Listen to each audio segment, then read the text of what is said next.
Bapak Ibu yang dikasih oleh Tuhan, hari ini saya mau berbicara tentang perjuangan Yesus. Momen Natal tidak bisa dipisahkan dari momen keselamatan yang Bapa beri. Yesus datang ke dunia ini dengan satu mandat, yaitu menyelamatkan jiwamu dan jiwaku.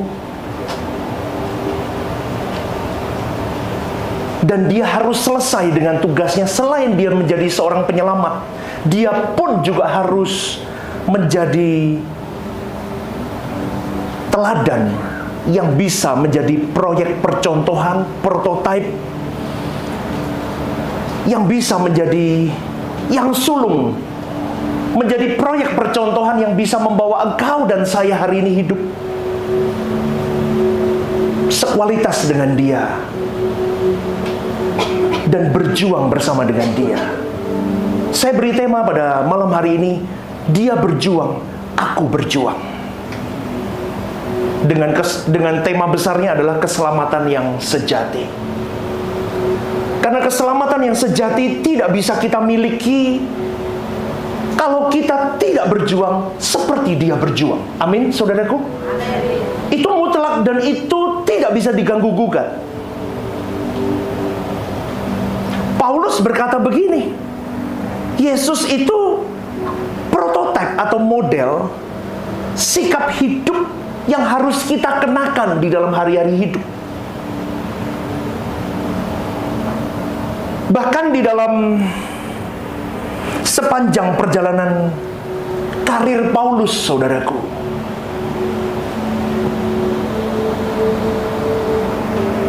dia dengan hati-hati menjalani hidup. Dia melihat contoh hidup, yaitu Yesus itu. Dia berjuang untuk bisa. Paulus itu luar biasa loh, saudaraku. Dia sudah sampai, boleh saya katakan, ini orang hebat di zaman itu. Bahkan zaman sekarang pun masih belum banyak orang. Jangankan seperti Yesus, seperti Paulus. Orang Kristen hari ini masih belum dan masih jauh kadarnya, kualitasnya, untuk dia bisa berkata, jangankan seperti Yesus, seperti Paulus, kita masih belum layak kadang. Maka Paulus berkata, Yesus itu prototipe atau model yang sangat harus kita contoh dalam hidup ini. Di dalam Lukas 2 ayat 52 tertulis begini, saudaraku. Dan Yesus makin bertambah besar dan bertambah hikmatnya dan besarnya, dan makin dikasihi oleh Allah dan manusia. Dengar baik-baik ya. Yesus makin bertambah besar, bertambah hikmatnya, bertambah besarnya, dan dia semakin hari semakin dikasihi Allah dan dikasihi manusia, saudaraku. Kata makin dikasihi oleh Allah dan dikasihi oleh manusia, itu yang harus kita sorot, saudaraku. Semakin. Kalau ada kata semakin, berarti ada progresivitas di situ. Setuju nggak, saudaraku? Semakin. Ada progresivitas. Dalam hal ini, saudaraku, kita bisa gambarkan berarti di dalam kehidupannya, semenjak Yesus lahir di muka bumi ini, mengenakan tubuh daging, Yesus sungguh-sungguh mengalami peningkatan di dalam hidupnya. Peningkatan di dalam hal apa, Pak? Di dalam sikap hidup yang semakin benar dari hari ke hari, yang semakin menuju kepada kehendak Bapanya dari hari ke hari, sampai akhirnya dia dikasihi oleh Allah dan dikasihi oleh manusia. Anda sampai di sini memahami? Amin. Bapak Ibu yang dikasihi oleh Tuhan, kalau kita mengakui bahwa Yesus ada progresivitas di situ, ada peningkatan di dalam sikap hidupnya, spiritualnya, dari kalimat yang saya ucapkan ini, saudaraku, tolong digarisbawahi bahwa Yesus sebagai manusia tidak mendadak sempurna. Amin. Waduh, ini kelihatannya aminnya kurang nih. Yesus ketika lahir jadi manusia, di kandang, dia tidak ujuk-ujuk, tidak seketika sempurna. Amin. Bapak Ibu yang dikasih oleh Tuhan, Alkitab mencatat bahwa Yesus makin dikasih Allah dan makin dikasih manusia. 2-3 minggu yang lalu saya pernah memberikan ini di dalam khotbah saya. Kata dikasih itu dalam bahasa Yunani-nya adalah charis, yang artinya adalah bersukacita, karunia, menyenangkan, pesona atau keindahan. Berarti Yesus itu hadir hari ini di dalam momen Natal itu seharusnya menjadi sebuah sukacita untuk kita. Kenapa? Karena kita punya kesempatan seperti Yesus berjuang. Dia akhirnya diberikan oleh Bapa kemuliaan. Maka ada sukacita ketika Yesus dihadirkan di muka bumi ini. Kita bisa bersukacita, artinya apa? Aku bisa seperti Yesus kalau aku mau berjuang seperti dia berjuang. Dan proses perubahan dan pertumbuhan itu yang dilakukan Yesus, dia berjuang dari dia lahir umur 12 tahun, terus dia berjuang. Itu menunjukkan bahwa Yesus sepenuhnya 100% manusia. Dia manusia seperti manusia lain yang tidak bisa automatically jadi dewasa, automatically jadi sempurna tanpa proses, tanpa perjuangan. Dengan demikian, saudaraku, jelas bahwa Yesus pun harus berjuang untuk dia memiliki pertumbuhan dalam kedewasaannya. Ini penting loh, saudaraku, jangan ada yang ngantuk ya. Ini penting sekali. Nanti Anda potong khotbah saya, pendeta itu ngomong tidak mengakui Yesus Tuhan, tak tutuki loh. Ya, saya ajarkan yang benar, saudaraku. Ingat baik-baik, di dalam kehidupan kita ada fakta, yaitu kalau mau mengalami proses kedewasaan atau pendewasaan, kuncinya satu, diperjuangkan. Deal? Tidak bisa diperoleh dengan mudah. Sama, Yesus pun mengalami perjuangan untuk mengalami pertumbuhan kedewasaannya. Yesus makin dikasih oleh Allah dan manusia bukan diperoleh secara otomatis, tetapi melalui perjuangan, saudaraku. Di dalam usianya 12 tahun, itu 12 tahun seusia anak saya, Jaden. Yesus punya kerinduan untuk dia duduk di bait Allah, dia berdiskusi dengan imam-imam. Bahkan sampai di satu titik, imam-imam itu pun bingung dan heran, dan dia berkata, anak ini cerdas.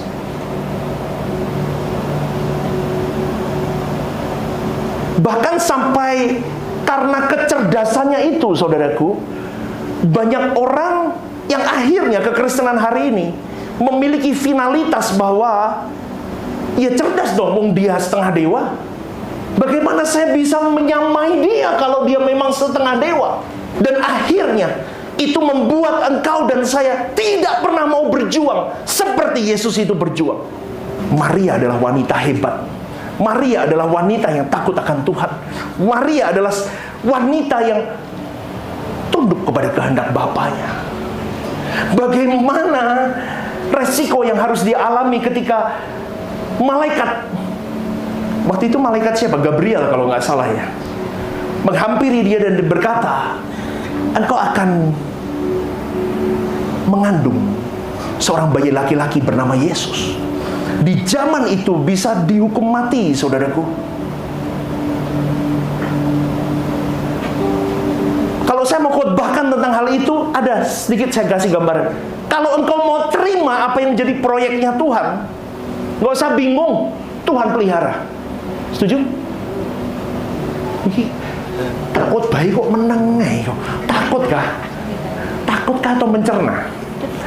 Kalau Anda, saudaraku, berani terima apa yang menjadi proyek Tuhan, meskipun itu Anda secara fakta, wah bahaya nih. Percayalah, kalau memang Tuhan yang suruh, jalan, Tuhan protek hidupmu. Maria, dia berkata, yes my Lord. Dia tidak pakai perbantahan. Meskipun setelah itu nggak mungkin yes my Lord, habis itu gitu, nggak, tetap piye nih wong Jawa piye nih ya, tetap piye saudaraku. Tapi dia berani yes. Orang Kristen hari ini yang mengaku anak-anak Tuhan nggak berani sampai di titik itu.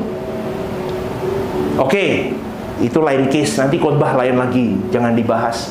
Kita ngomong soal Yesusnya dulu. Ya. Berarti deal ya. Yesus adalah pribadi yang mengalami proses tahap demi tahap perkembangan sampai Yesus itu sempurna.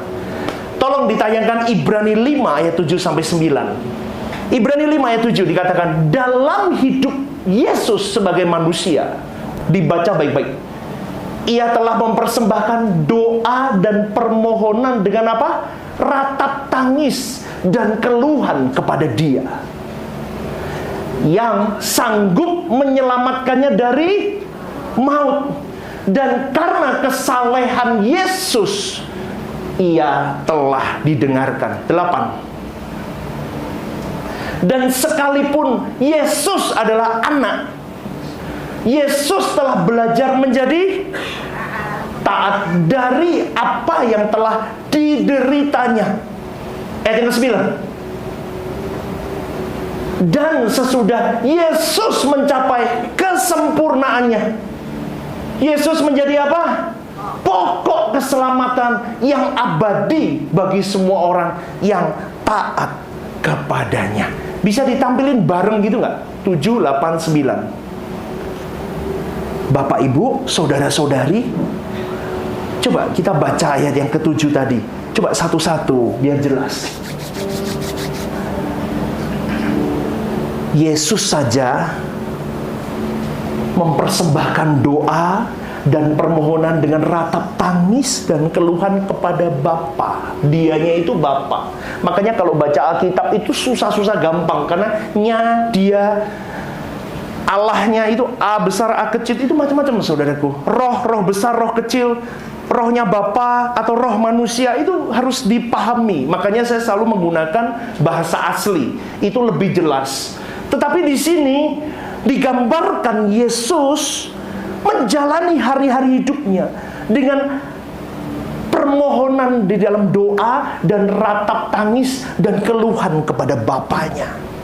Kenapa dia diselamatkan dari maut? Karena kesalehannya dia didengarkan. 8. Dan sekalipun dia anak, dia belajar jadi anak.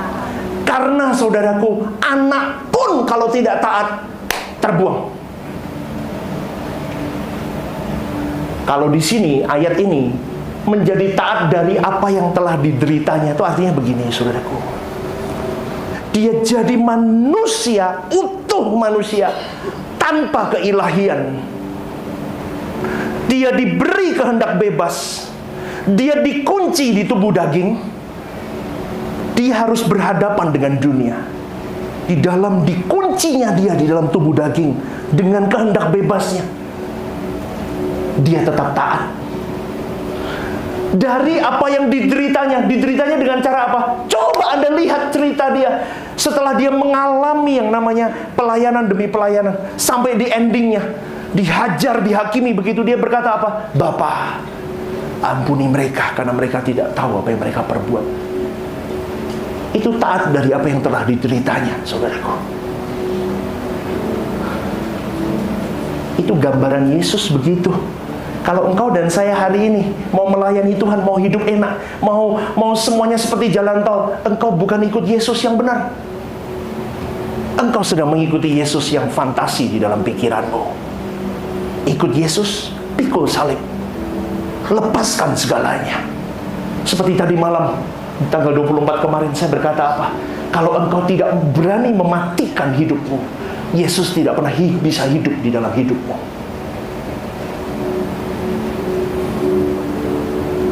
Karena penderitaan yang kita alami, saudaraku, seperti Yesus menderita di dalam hidupnya sebagai manusia dengan tubuh dagingnya. Itu yang membuat Yesus sempurna. Hebat loh Yesus. Yesus itu belum masuk di dalam dunia pelayanan, Bapa sudah senang loh dengan dia. Nggak percaya? Yohanes 3:16-17 kan? Itu kan belum mulai dia. Itu kan baru mau memulai pelayanan, dia minta dibaptis sama Yohanes Pembaptis. Betul nggak? Betul nggak? Berarti cerita di Alkitab itu umur 12 tahun, habis itu hilang kan? Nggak ada cerita lagi. Kemudian tampillah ketika dia mulai mau dibaptis. Ketika dia mau dibaptis saja, Allah Bapa sudah berkata, Elohim Yahweh, inilah anakku yang kukasih, kepadamu nah aku berkenan. Berarti dari dia lahir sampai umur 30 tahun, dia sudah berjuang mati-matian di situ. Sampai akhirnya klimaks di dalam 3 tahun atau 3 tahun setengah ya. Klimaks perjuangan pelayanannya itu menghasilkan pribadi Yesus yang tidak pernah lari, meskipun dia harus meneteskan keringat sampai bercucuran darah. Padahal dia punya kehendak bebas. Hari itu kalau dia takut, kalau 30 tahun before ini dia tidak benar-benar berjuang, saudaraku, saya kira Yesus bisa meninggalkan Taman Getsemani hari itu. Aku tak ngumpet daripada ditangkap polisi Romawi. Anda sampai di sini paham, saudaraku? Dia berjuang di dalam 30 tahun, dia penuh dengan tanggung jawab, kekudusan hidup. Kudus seperti Yesus itu berjuang hidup kudus. Tanggung jawab hidup. Lihat hidup Yesus. Dia bertanggung jawab dengan keluarganya. Bahkan di kayu salib pun dia berkata kepada sahabatnya Yohanes, lihat ibumu. Dia bertanggung jawab dengan keluarganya. Dan yang ketiga, langit baru, bumi baru. Yesus menyediakan tempat untuk engkau dan saya. Kalau engkau dan saya berkualifikasi seperti dia berkualifikasi di mata Bapa. Saudaraku, nomor 9. Dan sesudah ia mencapai kesempurnaannya. Kapan dia mencapai kesempurnaannya? Ketika dia berkata, Tetelestai, it's over, my Lord. Mati. That's, dia mencapai kesempurnaannya. Hari ini kau dan saya harus terus berjuang, saudaraku. Belum selesai. Saya suatu hari, kalau saya tidak taat, saya tidak berjuang, yang hari ini bisa memberitakan kebenaran yang murni ini, saya pun bisa terhilang.